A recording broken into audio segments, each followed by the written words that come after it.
All right, guys, so since we can't meet in class, I figured I would make a video for you going over our Law of Conservation of Mass worksheet. So here's the first page, and you were supposed to define the Law of Conservation of Mass in your own words. It's important that you put things like this in your own words because that's how you show that you really understand it. We can all just regurgitate and copy the definition out of a book, but if we put it in our own words, we really have to struggle with what it means. So be sure that you aren't skipping over that, or you aren't using GPT to come up with those answers, because you want to take ownership of this knowledge, right? It's important for you to understand. So don't skip over that, okay? So now, let's look at what the Law of Conservation of Mass really means. So if we look at that word conservation, when I see that word, I think about like conservation groups that want to like save all the animals, right? They want to conserve the resources and they want to save the turtles and the sharks and all that good stuff. So conservation really just means to save, right? When we conserve something, we ration it, we take care of it, right? So applying that to mass inside chemistry,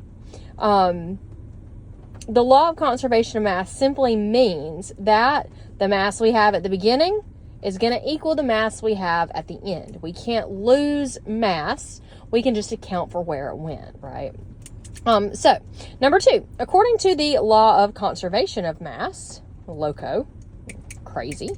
According to the Law of Conservation of Mass, the mass of reactants and products are always the same at the beginning of a reaction and at the end, right? So we can take atoms and rearrange them, but at the end, the mass is going to be the same because we still have the same number of atoms, right?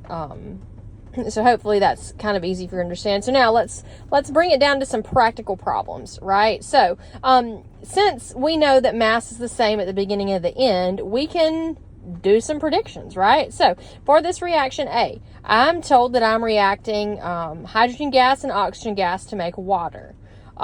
If you've ever seen the movie The Martian, he does this reaction in space to produce water for his little potato plants, right? And he blows himself up the first time because oxygen gas is flammable, right? But anyway, so we start this reaction with 3.4 grams of hydrogen gas and 10 grams of oxygen gas. And if all of this stuff is used up, how much can we predict to use? Right? So we're going to assume that this reaction goes to completion and then everything is used up. So I should get at the end, if I did this reaction on a scale, I should get 13.4 grams of stuff out at the end. Okay. Now, I'm just adding these together. All of this is going to react with all of that. It's all going to smush together and form my one thing. And that one thing is going to weigh 13.4 grams. I just added them together. Okay. Now, for this one, for reaction B, we start out with 12.2 grams of CH4 and 14 grams of oxygen gas. And now it's making two things, right? And we're told that 20 of those grams is H2O.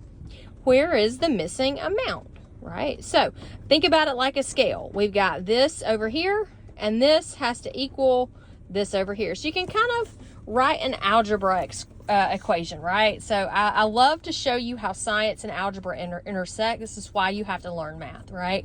I always like to say that we have the math because we have the observations and the science first, but they actually kind of really go together. So for this one, we can write a nice little equation.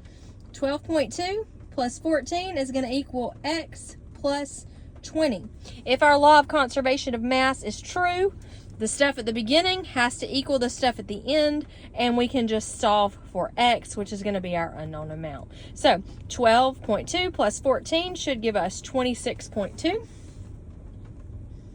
and that's going to equal x plus 20. If I want to get x by itself, I could subtract 20 from both sides. We're just undoing it, and now 6.2 is going to equal x. 6.2 grams of CO2. It's that simple, right? Okay, let me make my 6 look a little better. Okay, and now, so for this next one, same kind of thing. We've got one reactant that is breaking down into two products. So it's exactly the same as this one up here.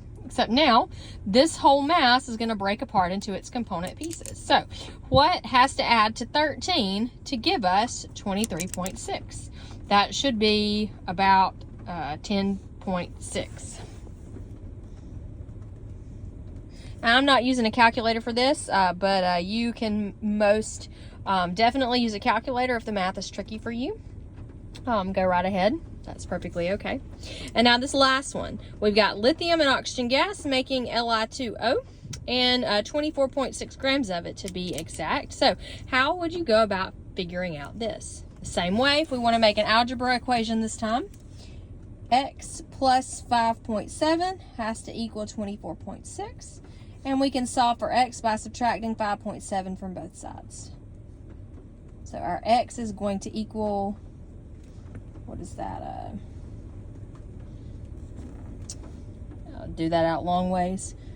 16, we'll borrow from the 4. So that's going to be 9. And borrow 1 from there to make 13. That's going to be 8. 18.9 grams.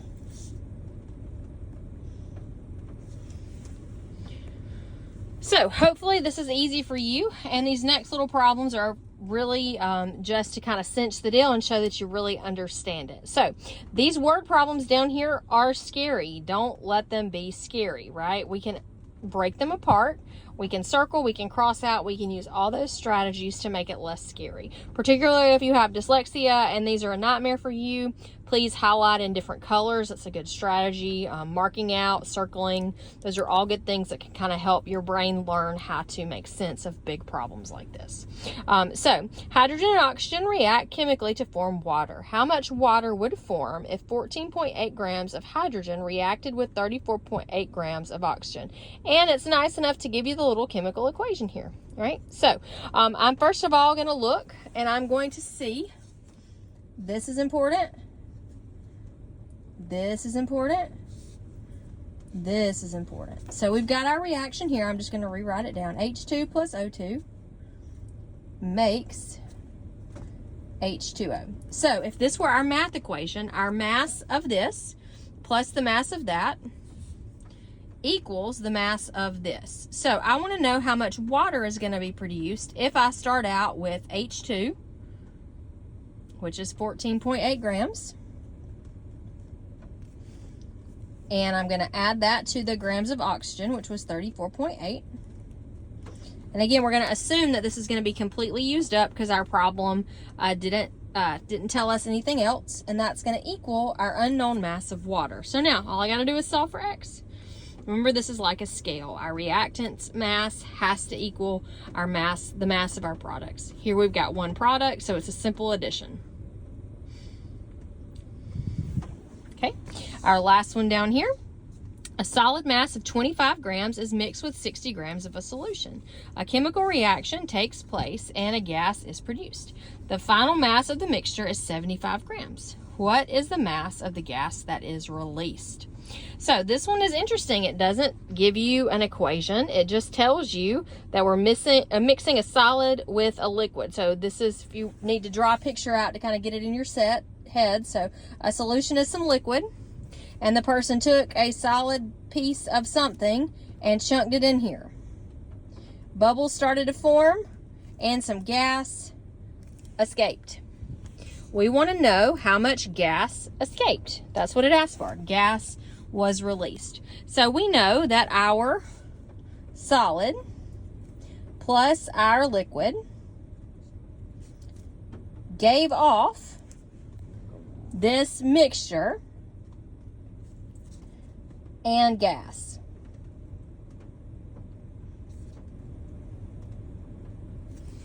Okay?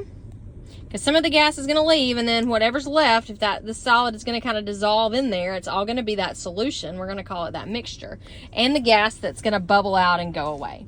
Obviously, they didn't do like we did in the lab, and they didn't create a closed system and collect their gas, so their mass is going to change.